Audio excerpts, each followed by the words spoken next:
श्री गोपाल कृष्ण भगवान की जय. श्रीमद भगवद्गीता अध्याय 16 संक्षिप्त मराठी अर्थ.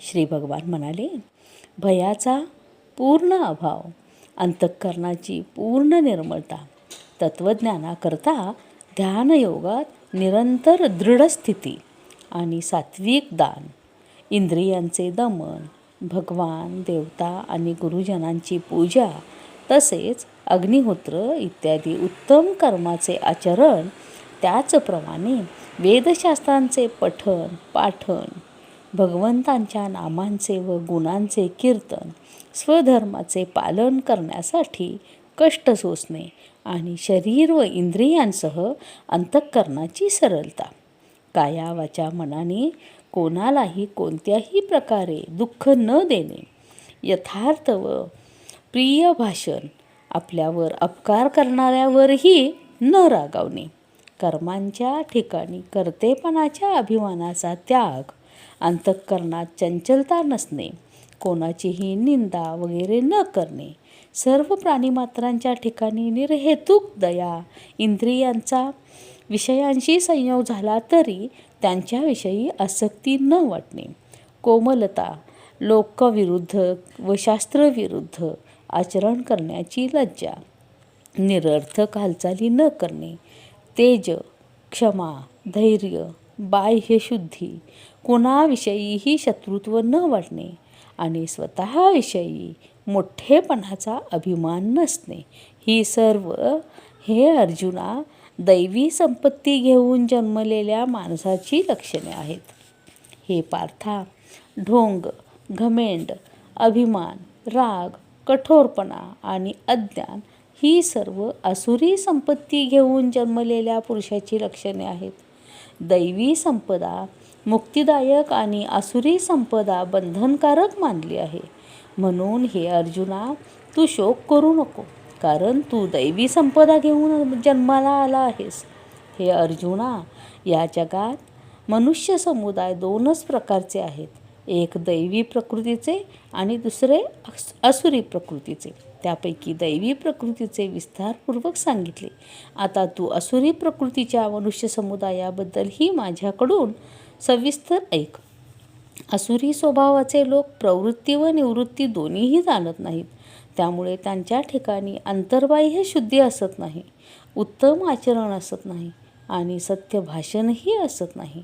ते आसुरी स्वभावाचे मनुष्य असे सांगतात की हे जग आश्रयरहित, सर्वथा खोटे आणि ईश्वराशिवाय आपोआप केवळ स्त्री पुरुषांच्या संयोगातून उत्पन्न झाले आहे.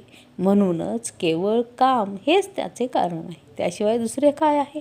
या खोट्या ज्ञानाचा अवलंब करून ज्यांचा स्वभाव नष्ट झाला आहे आणि ज्यांची बुद्धी मंद आहे, असे सर्वांच्यावर अपकार करणारे क्रूरकर्मी मनुष्य केवळ जगाच्या नाशाला समर्थ होतात. ते दंभ, मान आणि मदाने युक्त असलेले मनुष्य कोणत्याही प्रकारे पूर्ण न होणाऱ्या कामनांचा आश्रय घेऊन अज्ञानाने खोटे सिद्धांत स्वीकारून भ्रष्ट आचरण करीत जगात वावरत असतात. तसेच ते आमरणांत असंख्य चिंतांचे ओझे घेतलेले विषय भोगण्यात तत्पर असलेले हाच काय तो आनंद आहे असे मानणारे असतात.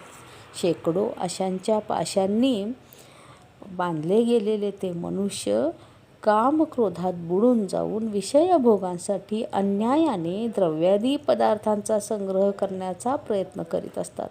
ते विचार करतात की मी आज हे मिळवले आणि आता मी हा मनोरथ पूर्ण करीन.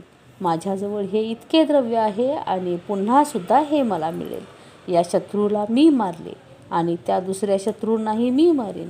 मी ईश्वर आहे, ऐश्वर्य भोगणार आहे. मी सर्व सिद्धींनी युक्त आहे आणि बलवान तसाच सुखीही आहे. मी मोठा धनिक आणि मोठ्या कुळात जन्मलेला आहे. माझ्यासारखा दुसरा कोण आहे? मी यज्ञ करीन, दाने देईन, मजेत राहीन. अशा प्रकारे अज्ञानाने मोहित झालेले, अनेक प्रकारांनी भ्रांत चित्त झालेले, मोहाच्या जाळ्यात अडकलेले आणि विषयभोगात अत्यंत आसक्त असे आसुरी लोक अपवित्र नरकात पडतात. ते स्वतःला श्रेष्ठ समजणारे घमेंडखोर लोक धन आणि मान यांच्या मदाने उन्मत्त होऊन केवळ नावाच्या यज्ञांनी पाखंडीपणाने विधिहीन यज्ञ करतात. ते अहंकार, बळ, घमेंड, कामना आणि क्रोधादिकांच्या आहारी गेलेले आणि दुसऱ्यांची निंदा करणारे पुरुष आपल्या व इतरांच्या शरीरात असलेल्या मज अंतर्यामीचा द्वेष करणारे असतात. त्या द्वेष करणाऱ्या पापी व क्रूर कर्मे करणाऱ्या नराधमांना मी संसारात वारंवार असुरी योनीतच टाकतो. हे अर्जुना, ते मूढ मला प्राप्त न होता जन्मोजन्मी असुरी योनीतच जन्मतात. उलट त्याहूनही अतिनीच गतीला ते प्राप्त होतात, अर्थात घोर नरकात पडतात. काम, क्रोध आणि लोभ या 3 प्रकारची नरकाची दारे आत्म्याचा नाश करणारी, अर्थात त्याला अधोगतीला नेणारी आहेत. म्हणूनच त्या तिन्हींचा त्याग करावा. हे अर्जुना, या तिन्ही नरकाच्या दारांपासून मुक्त झालेला पुरुष आपल्या कल्याणाचे आचरण करतो. त्याने तो परमगती मिळवतो, अर्थात मला येऊन मिळतो. जो मनुष्य शास्त्राचे नियम सोडून स्वतःच्या मनाला वाटेल तसे वागतो त्याला सिद्धी मिळत नाही, परमगती मिळत नाही आणि सुखही मिळत नाही. म्हणून तुला कर्तव्य आणि अकर्तव्य यांची व्यवस्था लावण्यात शास्त्रच प्रमाण आहे असे जाणून तू शास्त्रविधीने नेमलेले कर्मच करणे योग्य आहे. श्रीमद भगवद्गीता अध्याय 16 समाप्त. श्री गोपाल कृष्ण भगवान की जय.